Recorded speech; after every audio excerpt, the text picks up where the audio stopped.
तर hello guys, good morning आणि तुम्हा सगळ्यांना इंडिपेंडन्स डेच्या खूप खूप शुभेच्छा. आणि मी इथून बॉक्समधून बाहेर कशी काय येते आहे तर सगळ्यांना प्रश्नच पडला असेल.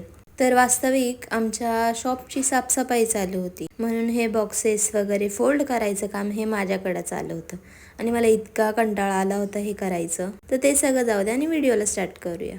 मग हा बॉक्स फोल्ड करायचा इतका मोठा टास्क होता का तो फोल्डच होत नव्हता माझ्याकडून, बिकॉज त्याला इतके मोठे मोठे स्टॅपलर्स होते. आणि तुम्हाला माहिती असेल, जर का कुकरचा बॉक्स असेल तर त्याला स्टॅपलर्स असतात. तर मोक्कार मी याच्यावर मस्तपैकी राग काढून घेतला. त्याच्यात चायनीज भेळची शेव संपली होती आणि मला रिफिल करायची होती ती परत. आता शेवचं पाकिट माझ्याकडून फुटत नव्हतं. बघा मी कोणता चाकू घेतलाय त्याला, म्हणजे एवढी मी डोक्यातून गेलेली असेल हे मलाच नव्हतं माहिती. त्यानंतर 2-4 वेळा त्याला चाकू नीट असं प्रॉपर मारला आणि फुटलं. आता हे बघा, मी जास्त पॅकेट फोडायला पाहिजे होतं तर इतकंसंच फोडलं. त्यानंतर मग काही हिशोब बघितला शॉपमधला, जो की मला काही कळत नव्हता, पण तरी पण मला पुस्तकं उस्तरायचे होते आणि टाईमपास करायचा होता, एवढंच कळत होतं मला फक्त. तर इथे एक्सप्रेशन्स माझे बघा, का एकदम असं मोठा हिशोब आहे कोणता तरी आणि तो मला समजला आहे असं एक्सप्रेशन्स होते माझे.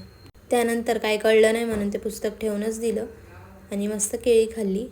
आणि हळूहळू मी डाएट कॉन्शियस होते आहे, कारण काय आता हळूहळू सवय लागली फ्रूट्स खायची. त्यानंतर मग 15 ऑगस्टचे मस्तपैकी फुगे फुगवून घेतले आणि डेकोरेशन करायचं होतं, तर त्यामुळे डेकोरेशन पण करून घेतलं. आणि हे फुगे फुगवताना इतकी सारी रिस्क वाटत होती, म्हटलं हे जर का फुटले तर भाई आपलं तर काही खरं नाही. त्यानंतर शॉपमधलं असं काही डेकोरेशन केलं, कसं वाटतं हे कमेंट करून नक्की सांगा. मग मम्मी मार्केटला गेली होती, म्हणून मम्मीने मस्त भाजी वगैरे आणली, डबे वगैरे आणले आणि जे नेसेसरीचं सामान होतं ते आणलं.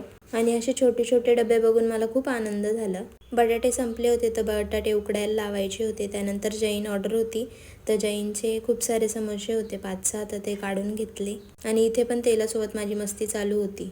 त्यानंतर आम्ही खाऊच्या दुकानात गेलो आणि इतकं सारा खाऊ बघून एकदम असं कसतरीच व्हायला लागलं, हे घेऊ का ते घेऊ. जितकं खाऊचं सामान घ्यायचं होतं तितकंच घेतलं. त्यानंतर निघालो घरी. So bye.